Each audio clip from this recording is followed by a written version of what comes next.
اللہ اکبر، یہ آخری وقت ہے میرے عزیز ہو۔ حسین ابن علی رضی اللہ تعالیٰ عنہ کے گھر میں سوائے ان کے بیٹے زین العابدین کے جو بیمار تھے، ان کی عمر 22 سال کی تھی، کمزور تھے، بخار زدہ تھے، لیٹے ہوئے خیمے میں بخار سے ان کا جسم تپ رہا تھا، وہ سارا منظر وہ اپنی بیماری میں دیکھ رہے تھے۔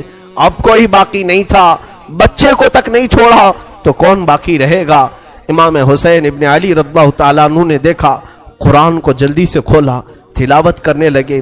اچانک خیمے کے دروازے پر دیکھا، آہٹ محسوس ہوئی تو اٹھا کر کے چہرہ دیکھا تو امام زین العابدین جبہ پہن کر کھڑے ہیں۔ کہا بابا اجازت دے دیں۔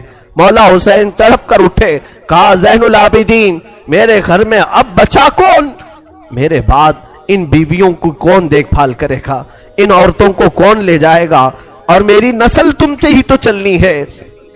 امام سجاد زین العابدین کو مولا حسین نے روک دیا، بستر پر لٹا دیا اور کہا کہ اب میرا وقت ہے، میرا مقام ہے۔ اسی اسنا میں عورتوں کو کچھ نہیں کہا۔ فضہ کنیز تھی فاطمہ زہرا کی، بلایا، اے فضہ جاؤ، اندر بیبیوں کے پاس ایک صندوق ہے، اس صندوق میں ایک جبہ رکھا ہے، وہ جبہ اٹھا لاؤ، لیکن خبردار زینب کو مت بتانا، زینب سے مت کہنا۔ وہ فضہ گئی، جلدی سے وہ صندوق کھولنے لگی اور جبہ اٹھایا تو بی بی زینب دیکھ لی۔ کہا کیا کر رہی ہو؟ کہا یہ جبہ لے جانے کے لیے مولا نے حکم دیا ہے۔ وہ دوڑتی ہوئی آئی، لا میں یہ جبہ لے کر کے جاتی ہوں۔ وہ خود اپنے ہاتھوں سے لے آئی مولا حسین کے خیمے میں اور وہ جبہ لا کر کے دیتی ہیں اور پہناتی ہیں۔ امام حسین نے کہا زینب تجھے معلوم ہے اماں کہتی تھیں، فاطمہ الزہرا نے کہا تھا حسین یہ جبہ سنبھال کر رکھنا، یہ تیرے بابا حیدر کرار کا ہے جو رسول اللہ نے انہیں دیا تھا، اور مجھے وصیت کی تھی فاطمہ تیرا بیٹا جب بھی مصیبت میں آئے تو یہ جبہ اسے پہنا دینا۔ زینب کہتی ہیں سچ کہہ رہے ہو بھیا، مجھے بھی ماں نے کہا تھا کہ زینب حسین کبھی اگر مصیبت میں آ جائے، اگر وہ جبہ بھول جائے تو اپنی ہاتھ سے پہنانا۔ دونوں نے ایک دوسرے کو سمجھایا، ماں کی وصیت پر عمل کیا۔ وہ کیسا منظر تھا جب حسین دولہا کی شکل اختیار کر گئے تھے، رسول اللہ صلی اللہ علیہ وسلم کا امامہ پہنا ہوا ہے اور جبہ مبارکہ حیدر کرار کا جو رسول کا عطا کیا ہوا ہے، جعفر طیار کا پٹا باندھا، اور امیر حمزہ رضی اللہ تعالیٰ عنہ کی تبرکات آپ کے ساتھ تھے، تلوار حیدر کرار کی ذوالفقار آپ کے ہاتھ میں تھی۔ یہ سارا منظر پورے خیمے کو رلا گیا، جیسے کوئی جوان شہزادہ دولہا بارات میں جاتا ہے خیمہ حسین سے۔ یہ پوری تیاریوں کے ساتھ حسین ابن علی نکل رہے تھے۔ مجھے وہ منظر یاد کر کے بڑا دکھ ہوتا ہے۔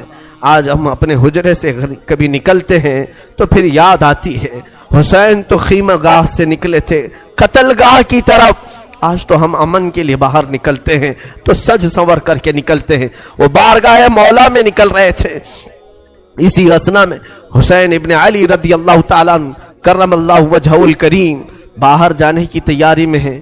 بیویوں کی ایک آہ نکلی، بی بی زینب نے کہا اور بی بی سکینہ نے کہا، سارے گھر کی عورتوں نے کہا بابا بھیا آپ کس کے حوالے ہمیں چھوڑ جا رہے ہیں؟ حسین ابن علی نے پیچھے عورتوں کی طرف دیکھا، کہا میں تمہیں اللہ اور اس کے رسول کے حوالے کر جا رہا ہوں، سب خاموش ہو جاؤ، میرے بعد کوئی نوحہ نہیں کرنا، میرے بعد کوئی ماتم نہیں کرنا۔ اس کے بعد صبر کی تلقین کی اور پھر آخری وصیت یہ تھی، خاندان نبوت کی بچیاں کبھی بے آبرو نہیں ہوتی، بے حجاب نہیں ہوتی، کسی کا پردہ ہٹنے نہ پائے، کسی کا حجاب سرکنے نہ پائے۔ ساری بیویوں نے سلام کیا، مولا حسین نکل کر اپنے گھوڑے ذوالجناح پر آئے۔ یہ بڑا عزیز گھوڑا تھا، حسین ابن علی کا بڑا وفادار گھوڑا ہے۔ ذوالجناح کو بھی ہم سلام پیش کرتے ہیں کہ حسین کی سواری پوری زندگی بھر وہ لے کر گھومتا رہا۔ ذوالجناح حسین ابن علی کی پیاس کی وجہ سے جب اسے پانی ملتا تو کبھی پیا نہیں کرتا تھا۔ یہ روایات بتاتی ہیں حسین ابن علی کے بعد اس گھوڑے نے کبھی پانی نہیں پیا، زندہ تو رہا لیکن کبھی پانی کو منہ تک نہیں لگاتا تھا۔ وہ ذوالجناح سوار جس کو تیار کر کے خیمے کے باہر کھڑا کیا گیا ہے، مولا حسین جیسی گھوڑے پر بیٹھے، بیویوں کی ایک الوداعی آواز آئی، الوداعی آواز آئی کہ حسین جاؤ خدا تمہارا بھلا کرے، اللہ تمہارا محافظ ہے۔ گھوڑے کو ایڑ لگائی مگر گھوڑا آگے نہیں بڑھتا تھا، گھوڑا آگے نہیں جاتا تھا۔ ذوالجناح کو مولا حسین نے کہا اے ذوالجناح تو نے کبھی میری نافرمانی نہیں کی، آج تک تو نے میری کبھی حکمہ دولی نہیں کی۔ تو گھوڑے کو پھر ایڑ لگائی اور اس کے کان پکڑ کر کے کھینچا، وقت بہت کم ہے حسین کے پاس، چل آگے بڑھ، چل آگے بڑھ، آج تو اپنے جوہر دکھا۔ مولا حسین پکارتے رہے، گھوڑا آگے نہیں بڑھتا رہا اور گھوڑا جھک کر کے اشارے سے پیروں کی طرف دکھا رہا تھا۔ حسین ابن علی اتر کر کے دیکھتے ہیں بی بی سکینہ سامنے دونوں گھوڑے کے پیر پکڑ کر بیٹھی اور ذوالجناح سے کہتی ہے اے ذوالجناح کیا تو بابا کو آخری بار لے جا رہا ہے؟ کیا تو آخری بار لے جا رہا ہے؟ ہمارے گھر کی تمام روشنیاں تو لے جا رہا ہے، ہمارے گھر کا سورج غروب کرنے لے جا رہا ہے۔ بچی چھوٹی سی گھوڑے کے سامنے کے پیروں کو پکڑ کر بیٹھی ہے۔ مولا حسین گھوڑے سے اتر آئے، بی بی سکینہ کو اٹھا لیا، گود میں اٹھا لیا، ماتھے کے بوسے لیے اور کہا سکینہ تم نے علی اصغر کی موت پر صبر کیا، علی اکبر پر صبر کیا، ساری لاشیں تو نے دیکھی، اب تو اپنے بابا کے ساتھ بھی صبر کا مظاہرہ کر، تو اپنے بابا کے ساتھ بھی صبر کا مظاہرہ کر۔ بی بی سکینہ کو اسی طرح لوٹا دیا گیا، وہ خیمے میں جا کر حسرت بھری نگاہوں سے دیکھتی رہ گئی، چوکھٹ پر کھڑی رہ گئی۔ مولا حسین نے گھوڑے کو ایڑ لگائی، گھوڑا چھڑانگ لگاتا ہوا میدان کربلا میں اتر پڑا اور جیسے ہی یزیدیوں کو للکارا پھر ایک آخری خطبہ حسین ابن علی نے دیا۔ مولا حسین نے آخری خطبہ دیا، وہ خطبہ یہ تھا، حمد و صلات کے بعد آپ نے پکار کر کہا اے یزید کی طرف سے آنے والے لشکریوں کیا تم میری حیثیت کو نہیں جانتے؟ اگر تمہیں معلوم نہیں تو اب بھی بہت سارے صحابہ ہیں جنہوں نے رسول کی زبان سے میری تعریف میں، میری فضیلت میں جو حدیثیں سنی ہیں بیان کریں گے، جاؤ تم ان سے سن لو۔ صحابہ اب بھی باحیات ہیں، کیا میں فاطمہ کا بیٹا نہیں ہوں؟ کیا میں حیدر کرار علی مرتضیٰ کا شہزادہ نہیں ہوں؟ کیا رسول اللہ نے میرے لیے یہ نہیں فرمایا کہ حسن و حسین جنتی جوانوں کے سردار ہیں؟ کیا تمہیں معلوم نہیں میرے آقا میرے لبوں کے بوسے لیا کرتے تھے، میری گردن کو سونگھا کرتے تھے؟ کیا میرا خون تمہارے لیے حلال ہے؟ یہ تقریر اتنی لمبی ہو گئی، حسین ابن علی کی اس آواز پر یزیدیوں میں سناٹا چھا گیا، کئی لوگوں کی آنکھوں سے آنسو بھی نکل پڑے، اور یزیدیوں میں جب یہ ماحول ہوا تو شمر ذی الجوشن عمرو بن سعد جو بدبخت ازلی تھے انہوں نے بھڑکانا شروع کیا اور بیچ تقریر میں ہی امام کے تیر برسانا شروع کیا۔ حسین ابن علی رضی اللہ تعالیٰ عنہ کے درمیان تقریر آپ کے لبوں کی طرف تیر برسانا شروع کیا، کہا کہ بند کرو اب اپنا بیان، تقریر بند کرو، مقابلے کے لیے تیار ہو جاؤ۔ امام حسین نے دیکھا کہ یہ اب کسی طرح باز آنا نہیں چاہتے، میرا خون پی کر کے ہی انہیں سکون ملے گا، تو آپ نے پھر اپنی تلوار لہرائی، جو سامنے آتا تھا اسے کاٹتے چلے گئے، جو جس طرح سے آتا تھا اسے قتل کرتے گئے۔ حسین ابن علی اتنی مرتبہ خیمے کی طرف آتے تھے اور اپنی بیویوں کو دیکھتے اور پھر چلے جاتے تھے۔ یہ دوپہر کا وقت تھا، ظہر کا وقت قریب آیا اور حسین ابن علی رضی اللہ تعالیٰ عنہ اندازہ کرے وہ 56 سال کی بڑھاپے کی عمر ہے، جو 3 دن سے پیاسا ہے، 3 دن سے بھوک کی شدت الگ ہے، اور پھر جو جوانوں کی لاشیں اٹھایا وہ الگ مسئلہ ہے۔ میاں 2-4 اینٹیں اٹھاؤ تو تمہارے کندھے دکھنے لگ جائیں گے، 2-4 پتھر اٹھاؤ تو تمہارے ہاتھ میں ورم آ جائیں گے۔ ہم نے دیکھا ہے، اور تنہا حسین رضی اللہ تعالیٰ عنہ نے 1-2 نہیں تقریباً 40 لاشیں اٹھائی دن بھر میں، 40 سے زیادہ لاشیں اٹھائی، بچوں کی الگ، جوانوں کی الگ، بوڑھوں کی الگ۔ ان لاشوں کو اٹھا کر کے وہ بوڑھا جسم کیا کمزور نہیں ہوا ہوگا؟ پیاس الگ ہے، بھوک الگ ہے، بیویوں کا رونا الگ ہے، انہیں بے بسی پر چھوڑ کر آنا یہ غم الگ ہے۔ ہم تو بے حال ہو جائیں گے، ہم تو غموں سے مر جائیں گے۔ اسی لیے صبر حسین پر میں سمجھتا ہوں دنیا کے کوئی شخص پہنچ نہیں سکتا، اس استقامت پر کوئی نہیں پہنچ سکتا۔ حسین ابن علی دوپہر کے وقت مولا حسین کربلا کے میدان میں گر گئے، تنہا علی کا لال خاروں میں گر گیا، وہ فاطمہ کا لاڈلا ہزاروں میں گر گیا۔ اب حسین ابن علی کے متعلق جو میں نے شروع میں کہا تھا، فاطمہ کے لاڈلے کا آخری دیدار ہے، فاطمہ کے لاڈلے کا آخری دیدار ہے، حشر کا ہنگامہ برپا ہے، میان اہل بیت درمیان اہل بیت رسول اللہ کے شہزادے نے پھر للکارا، لوگوں کو للکارتے رہے اور قتل کا یہ بازار گرم تھا۔ عمرو بن سعد نے کہا حسین نے تنہا 50 لوگوں کو مار دیا، تم تنہا حسین کو کیوں نہیں مار پاتے؟ تنہا حسین کو کیوں نہیں مار پاتے؟ حسین ابن علی رضی اللہ تعالیٰ عنہ کے متعلق ایک روایت میں یہ بھی بتا دوں میرے عزیزو، اس حالت میں بھی حسین ابن علی نے سخاوت کا دریا نہیں روکا تھا۔ آپ کی شان یہ تھی کہ عبداللہ نام کا ایک شخص کوفہ کا رہنے والا، وہ اس وقت کوفہ میں نہیں تھا جب یہ معرکے سر ہوئے تھے، وہ 6 مہینے کہیں تجارت پر گیا تھا، واپس آیا تو اس نے کوفہ میں دیکھا پورا بازار خالی ہے، گھر خالی ہے۔ اپنی بیٹیوں سے پوچھا کیا ہو گیا، کوفہ میں سب دکانیں بند ہیں، سب گھر میں تالے لگے ہوئے۔ اس کی بیٹی نے کہا سنا ہے حاکم وقت کے خلاف کسی شخص نے بغاوت کی ہے اور اس باغی کا سر کچلنے کے لیے پورے کوفہ والے گئے۔ عبداللہ کہتا ہے مجھے معلوم نہیں تھا کون سا باغی ہے، کس نے بغاوت کی۔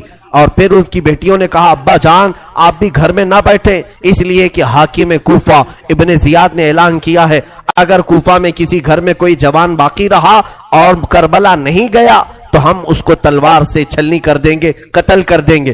تو عبداللہ کہتا ہے مجھے ڈر تھا، میری جان کا بھی خوف تھا کہ اگر یہاں رہتے ہوئے پکڑا گیا تو مارا جاؤں گا۔ کہا ٹھیک ہے میں بھی جاتا ہوں اس باغی کے خلاف، اس باغی کو میں بھی مقابلہ کر کے قتل کر سکتا ہوں، دیکھوں گا۔ اپنا گھوڑا لیا، تلواریں لی اور نکلنے لگا۔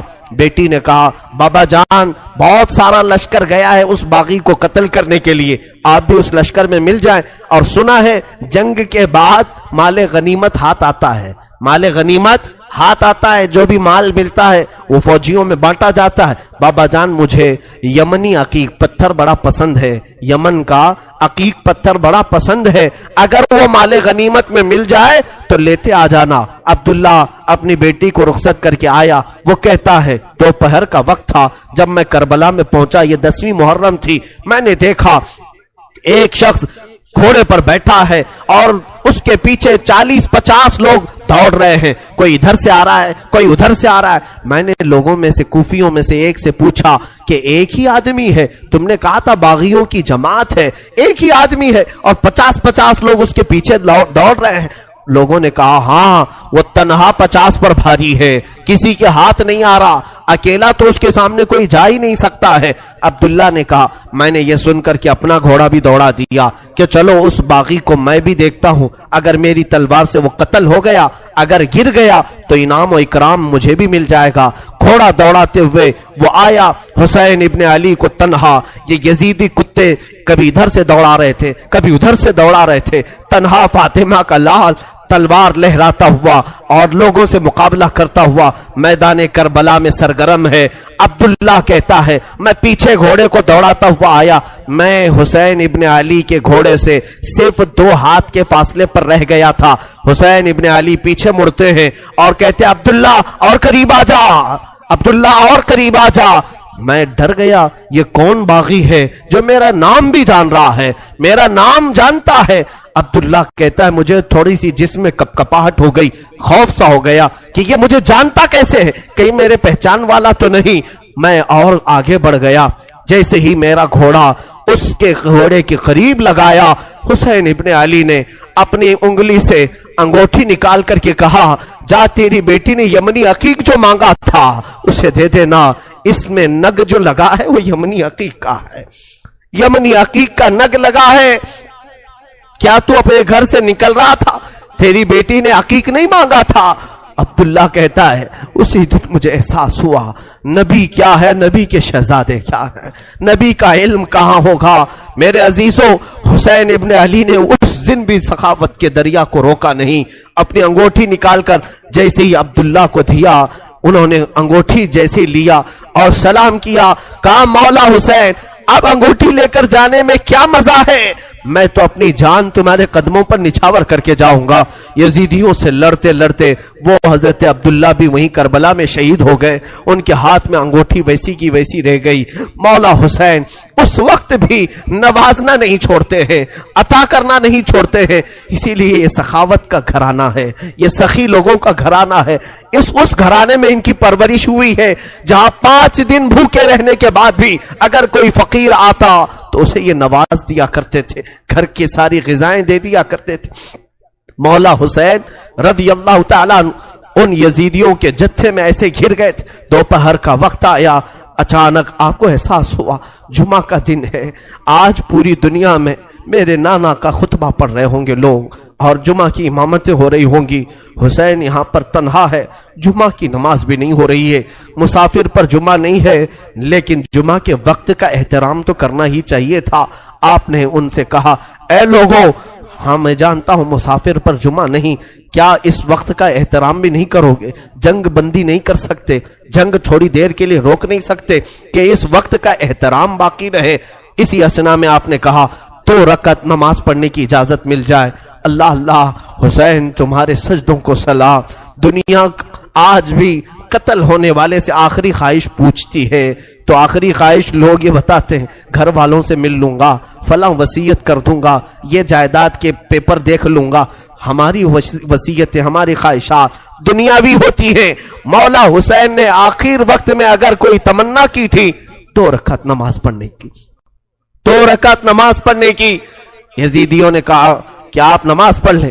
گھوڑے سے ذوالجناح سے نیچے اترے تھے، مولا حسین رکعت نماز کی باندھ لی اور بالکل اطمینان و سکون کے ساتھ نماز پڑھتے رہے۔ کسی کا خیال نہیں کیا، وہ تلواروں کی جھنکار میں بھی خوف نہیں تھا، کوئی ڈر نہیں تھا۔ رکوع اطمینان سے ہو رہا ہے، سجدہ اطمینان سے ہو رہا ہے۔ پہلی رکعت بھی مکمل ہوئی، دوسری رکعت میں گئے۔ عمرو بن سعد اور شمر ذی الجوشن نے پکار کر کے کہا، اے ظالموں، اب کیا دیکھتے ہو؟ یہ اچھا موقع ہے، اس حسین کا خاتمہ کر دو، یہیں پر اس کا کام تمام کر دو۔ خولی بن یزید نام کا ظالم بدبخت ازلی قریب آیا اور سر امام حسین پر چڑھ گیا۔ اللہ اللہ، لوگوں نے یہ تک لکھا ہے آپ کے زانو مبارک پر جب سجدے میں آدمی گھٹنے لگاتا ہے تو ایک شخص نے ان کی ران پر پیر رکھا، دوسرا گھٹنا حسین ابن علی کی پیٹھ پر رکھا، گھٹنا رکھ کر کے ان کے اوپر زور دیا۔ مولا حسین کی سر مبارک جب سجدے میں تھا، ایک ظالم وحشی نے اپنی تلوار سے آپ کی زلفوں کو ہٹایا، آپ کی زلفیں چہرے کا حالہ بنائی ہوئی تھیں، سجدے میں گری ہوئی تھی۔ حسین ابن علی نے ان کی آہٹ پا کر کے بھی سجدے سے سر نہیں اٹھایا، سر کا امام کا سجدے ہی میں رہا۔ یقیناً امام نے سوچا ہوگا اب سر اٹھائے تو ظالموں کے لیے کیوں اٹھائے، وہ سر ہی بہتر ہے جو مولا کے حضور جھک جائے اور اسی اسنا میں مولا کے حضور پہنچ جائے۔ ایک ظالم نے آپ کی گردن پر تلوار رکھی اور زور سے کاٹ دیا۔ اس پیاسے امام کو بنا پانی کے، بنا کسی کھانے کے ذبح کر دیا گیا۔ وہ ذبح عظیم ہے۔ مولا حسین تیری شہادت پر لاکھوں سلام۔ انا للہ و انا الیہ راجعون۔ کلمہ توحید ہے تیری شہادت اے حسین، تو نہ ہوتا تو نہ رہ جاتی صداقت اے حسین۔ امام حسین علی مقام رضی اللہ تعالیٰ کربلا کے اس بے آب و گیاہ میدان میں اپنی جان آفریں کے سپرد کر دی۔ مولا حسین کا سر مبارک تلوار سے الگ کیا گیا، جسم مبارک، جسم نازنین کربلا کے ریگزاروں میں بکھر کر رہ گیا۔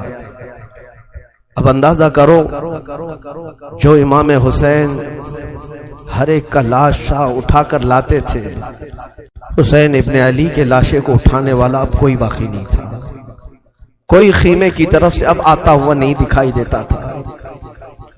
جنہوں نے دوسروں کے شہزادوں کو بھی اٹھایا مگر خود اس طرح سے سو گئے کہ کسی پر بوجھ نہیں بنے، کسی پر اپنا وزن نہیں ڈالا۔ بیویاں اب خیمے میں تھی۔ یزیدیوں کے لشکر سے ایک پکار آئی، فتح مبین، فتح مبین۔ لوگ اپنی فتح کے جشن منانا شروع کر دیے کہ حسین کا خاتمہ ہو چکا ہے، اب یہاں پر ہمارے ساتھ مقابلہ کرنے والا کوئی باقی نہیں رہا، سب ایک کے بعد دیگرے ختم ہو چکے۔ لیکن میرے عزیزو، آج بھی میں تمہیں بتاؤں، اللہ کا فضل ہے، مولا کا کرم ہے، سید الشہداء کا یہ فیض ہے کہ بحمدہ تعالیٰ کئی سالوں سے میں ہر سال کربلا پہنچتا ہوں۔ 11ویں کے موقع پر جب ہم زیارت بغداد اور زیارت کربلا میں جاتے ہیں، میں کربلا 2 دن ٹھہرا بھی ہوں، اور ہر سال میرا معمول ہے اپنے جماعت کے ساتھ، اپنے قافلے کے ساتھ کربلا پہنچتے ہیں۔ آج کربلا کا وہ کوئی میدان وہاں نہیں، بڑی بڑی عمارتیں کھڑی ہیں پورے میدان میں، اور روضہ امام حسین جو بنا ہے، اللہ اکبر، اسے حرم حسین کہا جاتا ہے۔ دروازے تک سونے سے کلئی کیے گئے ہیں، گنبد پاک کو سونے سے رنگا گیا ہے، اور وہ حسین کا گنبد آج پورے شہر میں اجالا کر رہا ہے۔ کربلا میں ایک ہی قبر میں باقی 70 لوگ دفن ہیں، اور حسین ابن علی رضی اللہ تعالیٰ عنہ اور ننھے علی اصغر ایک قبر میں دفن ہیں، اور قریب ہی تھوڑے فاصلے پر عباس علمبردار بھی دفن ہیں۔ وہاں پر برسوں ان کی قبریں رہی، آج تو وہ روضہ حسین لاکھوں لوگوں کے جمع ہونے کا مرکز بنا ہوا ہے، لاکھوں لوگ وہاں جمع ہوتے ہیں، اور پھر روضہ حسین سے ہم سب تبرک حاصل کرتے ہیں۔ لیکن اس جنگ کا نتیجہ کیا نکلا؟ لڑے تو حسین کو ختم کرنے کے لیے، لیکن کربلا پر آج بھی حسین کا ہی قبضہ ہے۔ آج جا کر کے دیکھیں تو جگہ جگہ وہاں پر حسین کے ہی نام ہیں، ہر دکان پر امام حسین کا نام، ہر علاقے میں امام حسین کا پرچم لگا ہوا ہے، اگرچہ شیعہ لوگوں کی طرف سے ہو یا اہل بیت سے محبت کرنے والے معتدل لوگوں کی طرف سے ہو، لیکن حسین کا نام ہر کوئی وہاں پر لیتا ہے۔ تھی تو وہ زمین یزیدی لشکریوں کی، فتح تو انہیں حاصل کرنا تھا، کٹے ہوئے لاشیں تھے، وہاں پر کوئی نہیں تھا، لیکن لوگ اس وقت فتح مبین اعلان کر رہے تھے، یزیدی لشکر فتح ہو گیا۔ اے ظالموں، کہاں ہے وہ تمہاری فتح؟ 14 صدیاں گزر گئی، فتح کا جھنڈا اب بھی کربلا میں حسین کا لہرا رہا ہے۔ اور بلکہ کربلا نہیں، آج بھی ہمارے گھروں میں بچے پیدا ہوتے ہیں تو ہم میں سے آج تک کسی نے یزید نام نہیں رکھا، حسین نام رکھنے پر فخر کرتے ہیں۔ تم ڈھونڈو گے تو محلے میں کوئی نہ کوئی حسین تمہیں مل ہی جائے گا۔ لاکھوں حسین دنیا میں پیدا ہوتے رہے اور ہو رہے ہیں اور قیامت تک ہوتے رہیں گے، لیکن نہ یزید کی نسل باقی ہے، نہ ان لشکریوں کا کوئی نام لیوا باقی ہے۔ تو کیسی فتح تھی؟ وہ تم نے دنیا کے لیے لڑا تھا، اور تم مال کے لیے لڑے تھے، اور مولا حسین صرف رضائے الہی کے لیے لڑے تھے، رسول پاک کی شریعت طاہرہ کے نفاذ کے لیے لڑے تھے، اور رب تعالیٰ نے انہیں ایسی فتح عطا کی، گھر لٹ گیا الگ بات ہے، لیکن ان کے ذکر پاک سے آج لاکھوں رونے والوں کی آنکھیں نم رہتی ہیں، لاکھوں نہیں کروڑوں آنکھیں روتی ہیں مولا حسین کے لیے۔ کیا آج ہر گھر میں حسین ابن علی کا تذکرہ نہیں ہوتا؟ مائیں اپنے بچوں کو حسین کے واقعات نہیں سناتی؟ میرے عزیزو، اصل فتح تو یہ ہے جو حسین ابن علی کو حاصل کی۔ مولا حسین ابن علی رضی اللہ تعالیٰ عنہ کو جو اللہ تعالیٰ نے مقام دیا، اور اسی طرح سے ملک شام بھی ہم نے دیکھا، دمشق کے بازار جہاں مولا کو نیزوں پر لایا گیا تھا، وہاں پر معلوم کیا کہ یزید کی قبر ہے کہاں، تو لوگوں نے بتایا کہ فلاں جگہ ایک دمشق کے لوگ کوڑا کرکٹ جہاں پھینکتے ہیں، کچرا پھینکتے ہیں، اسی کچرے کے اندر کہیں اس کی قبر ہے، لیکن کوئی نشان نہیں۔ تاریخ میں ہے کہ یہ جگہ قبر یزید ہے، اس جگہ پر یزید دفن ہوا تھا، اور اسے ایک بڑی بیماری لگی تھی، اس بیماری میں وہ مرا تھا۔ تو آج تک میرے عزیزوں، یزید کی قبر کچرے میں گم ہو گئی، اور مولا حسین کی قبر لاکھوں کی ہدایت کا ذریعہ بنی ہوئی ہے، مرکز بنی ہوئی ہے۔ یہ ہے اصل فتح مبین۔ کربلا میں مولا حسین کے ساتھ جو بھی سلوک ہوا وہ غم کی داستان تو ہے، غم ہے اس لیے ہم سناتے ہیں۔